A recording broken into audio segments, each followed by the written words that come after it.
Ja, beste mensen, welkom bij een nieuwe aflevering van Tresor Trieste televisie. Joert staan we voor het portret van Epidam, Kalmer Pomp, 1953.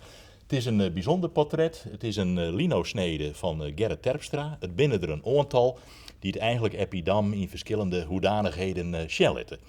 Epidam is zo'n mooi voorbeeld van een Fries multitalent.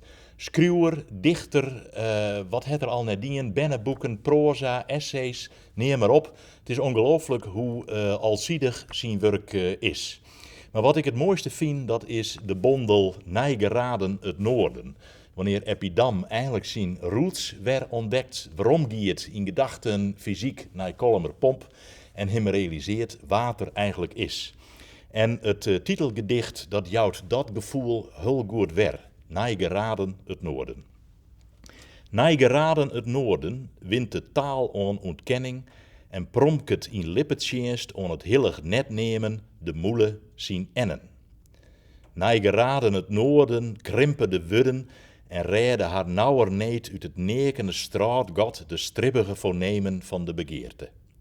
Nijgeraden het Noorden klinken nassaler de nammen en zwijen om een leven vrede de nachten, offeren op het alter van het tongen het het.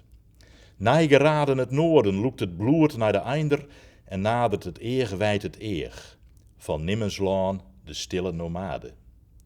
Nijgeraden het Noorden komt de vogel weerom van zijn vlecht, bespegelt de man zijn verline en stapt uit zijn skaat wij zijn natuur in de mitte.